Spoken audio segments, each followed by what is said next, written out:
What is going on, Diablo 2 fans? Brunski here, and today I'm going to be breaking down the budget character that all of you new players or returning Diablo 2 Resurrected players need to make within the first couple weeks of the ladder, and that is of course a budget smiter. This character is capable of taking down the hardest characters in the game to farm a torch with some really relatively easy to achieve gear. So this video is not, the premise of it is not going to be trying to make the most budget smiter work ever. I just want to show you guys some basic gear that you can put together within a couple weeks. It's not super expensive, so you can farm your own torches, so you're not really begging for them or just, you know, don't end up getting one. You can definitely farm a torch in Diablo 2 Resurrected, and I'm going to show you how with a budget smiter setup.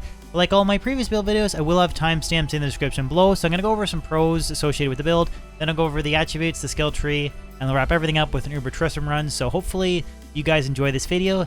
A quick reminder for those that don't know though, if you do enjoy my YouTube content, I do stream twice a week on Twitch, and I again of course have the link for my Twitch channel in the description below, twitch.com/Brunski125, so any follows over there on that platform would be very much appreciated. Other than that, guys, hope you enjoyed the video. Let's jump in. Not even death can save you from me.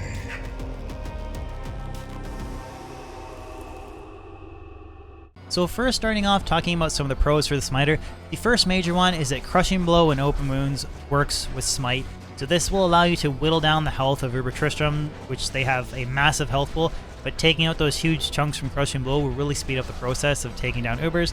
And also Open Wounds will prevent Ubers from healing, so this is huge as well. Quick little side note though on what doesn't work with smite. Lifesteal, Mana Steal, and Deadly Strike does not apply with smite, but fortunately Life Tap does replenish your life using smite, so you can get around it, kind of like that lack of life leech, pretty easily. It's almost as if the smiter was like tailor-made when they were designing out the skills for farming Uber Tristram. The second major pro is that smite is not interruptible, and you always have a 100% chance to hit. So this is huge. If you've ever tried farming Uber Tristram with a character like the Frenzied Barbarian, you can stack like 30,000 attack rating and you're still only hitting like 75% of the time. This really sucks when you're trying to either proc life tap or use it to replenish your life. But always hitting with smite, it just allows you to replenish your life quicker, again get more Crushing Blow procs, and whittle down their health quicker, so again making the smiter amazing for Uber Tristram. And the third major pro is that you have a variety of very beneficial auras you can use to make your smiter even stronger. So Fanaticism, you can speed up your attack quicker. You can temporarily use Salvation against Mephisto if you want to counteract his Sane Conviction aura. You can also sink a lot of points into skills like Resist Lightning or Resist Fire to boost your overall max resistances to those elements. So again, just making your character a lot tankier and better for taking on Uber Tristram. And as far as the cons go for the smiter, there's only really two ones that I can think of. The first is that it's honestly a boss farming build only for the most part. You don't see a lot of people playing it for general PvM. And the second con, kind of tied into the first one, is that if you're using the budget Rumored Black, which this particular build is, it's almost unplayable against regular PvM monsters. The knockback is super annoying, so if you do plan on making a smiter for regular PvM gameplay, definitely you're going to want to transition past the Rumored Black as quickly as you can, because knockback is, it's literally just unplayable for the most part. So for the attribute distribution for this character, I tried to simulate a level 85 Paladin. That's why you'll see an extra 50 stat points that are remaining, because I am actually level 95. But again, 50 less points simulates as if I was level 85 for a little bit more of a budget approach. So I have enough strength to equip my gear, enough dexterity to get max block with Holy Shield, and then all of my remaining points are put into Vitality. And I do have 36 Fire, 75 Cold, 67 Lightning, and 66 Poison Res. Now I will counteract that with a Fade proc to bring that up a little bit higher, but I didn't want to simulate like a perfect inventory of Res Charms for a budget Paladin approach, so that's why I don't have the best possible resistance split here. And you will see that my strength looks a little bit high, but that's because I have some additional strength points to equip for belt switching, because the one belt that I'm using for Uber Mephisto has a lot of additional plus strength, so I want to make sure that I can still switch to a different belt and back to it without being strength bugged. So for the skill tree, first taking a look at combat skills, I recommend that you put 1 hour point into the following skills: Holy Bolt, Charge, and Blessed Hammer. They're just prerequisites. And then put 20 hour points into Smite, and then 20 hour points into Holy Shield. For the offensive aura skill tree, I recommend that you again put 1 hour point into the following skills: Might, Blessed Aim, and Concentration, and then put 20 hour points into Fanaticism. This should be the main aura that you're using when you are attacking Ubers with Smite. And then for the defensive skill tree, I put 20 hour points into Defiance to boost the defense of Holy Shield, and then I put 10 hard points into resist fire. Now you will see that I do have 10 additional points in the skill tree. Again, I was trying to simulate a level 85 paladin. Now for optional skill points, you could put 1 hard point into salvation. It's a nice little 1-point wonder that you can use to counteract Mephisto's Uber Conviction aura, and you could also put additional points into resist lightning. For those that don't know, every time you put 2 hard points into either resist lightning, resist cold, or resist fire, it gives you an additional 1 value point to your maximum resistance for that corresponding element. So 10 hard points into resist fire gives me a maximum of 80 fire res instead of a maximum of 75.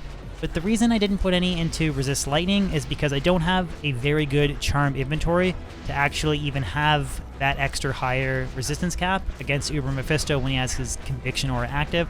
So again, with better gear, I would definitely recommend putting 10 hard points into resist fire, and then 10 hard points into resist lightning. So taking a look at the gear, again, I didn't go with a super budget approach. It's not a level 30 Smiter takes on Uber Tristram challenge, but I did try to use gear that is relatively easy to get. Like within the first 2 weeks of ladder trading and stuff, you should be able to collect wealth to build something similar to this. So for the weapon, it's just a 3 open socket flail with the rune word black, Thul, Io, and Neff for 40% crushing blow. Then have the rune word Duress for the body armor, Shale, and Thul, again for more crushing blow open wounds, and a pretty good res split across the board. The helmet is an G-face, more crushing blow, the rune is for res. Deadly Strike doesn't apply to smite, but it's still a solid helmet. So a lot of crushing blow between 15, 30, 5, and 40, that's all that you really need. I have even more from Gore Riders, so again, pretty common to find boots for another 15% crushing blow and 10% open wounds. For the amulet, I just went with Mahim Oak Curio. It was the first thing that I could find that was budget in my pluggy inventory, just for pretty much attributes and res. You could really use anything you'd want here. High Lords does work really good. High Lords isn't really budget though.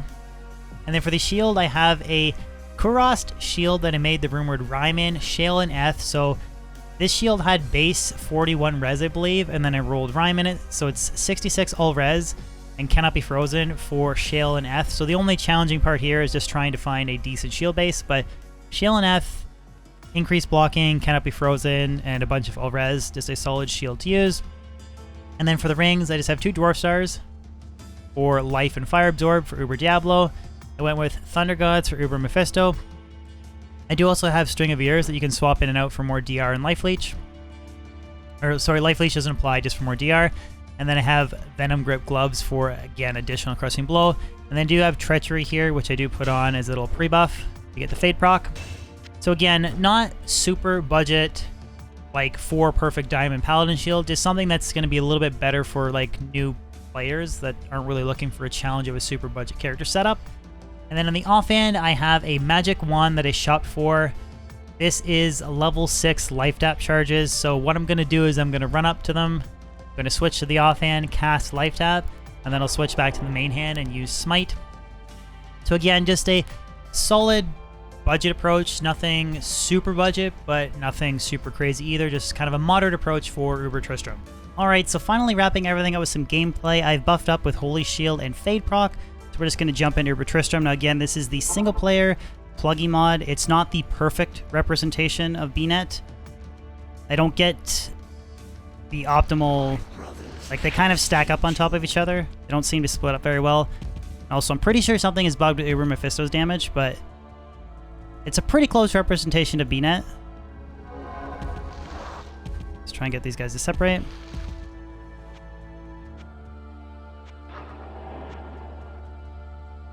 So I definitely don't want to be... There we go. Want to make sure we got our life tap figured out. Okay. So nope, again, they're stacked up on top of each other. So see if I can charge this way and bring Mephisto. Yep. So life tap, switch to the main hand, and then smite Mephisto down. Not too bad.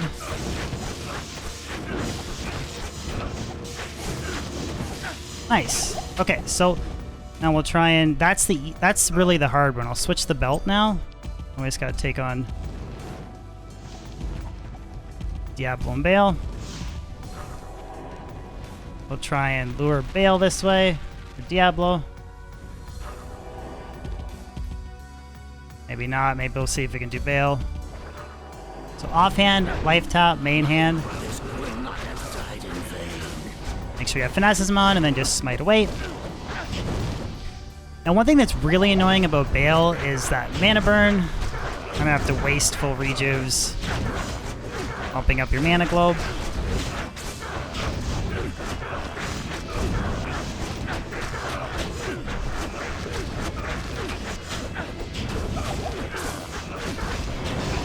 There we go.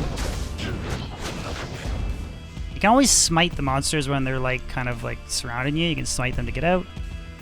So then Diablo's the last one. So again, offhand, life tap, main hand, Fanaticism, and smite. And all the fire absorb from Dwarfstar shouldn't be too bad against Diablo. Got a lot of these Venom Lords surrounding you though. I want to smite them out of the way.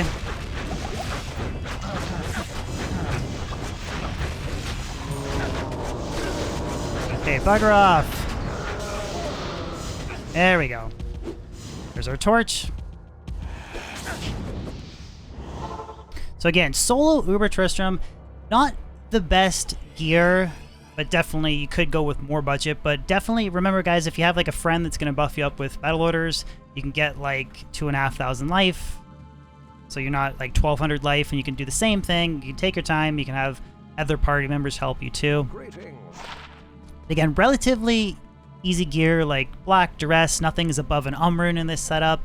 Might take you like a little bit to get gores or something, but this is all like really common to find stuff. You can shop for this one at a vendor, but that's how you can pull off a torch in Diablo 2 Resurrected. And let's just check out what we got for our efforts. A 12-13 Amazon torch. So honestly, a pretty dookie torch, but again, just kind of demonstrating and exemplifying how good a smiter is. And hopefully this video helps you guys out when you're playing D2R. Well guys, there you have it. That wraps up today's video. Again, not an uber budget smiter, but something that is, you know, not too challenging to make. That definitely will make your lives a lot easier trying to farm torches. So hopefully you guys enjoyed this video. You found it useful. Again, let me know in the comment section below if you guys would tweak or change the gear at all. There's definitely like a lot of different options and what people consider budget for a smiter. So just let me know in the comment section below. I always do read what you guys say. Other than that, hope you enjoyed the video. If you could throw a like on it, share it, and even consider subscribing if you're new to my channel. I post new weekly content on YouTube, and I do stream twice a week on Twitch. So any follows on Twitch or subs on YouTube would be amazing. Other than that, guys, hope you have a fan-frickin-tastic day, and I'll catch you on my next video or live stream. Peace out.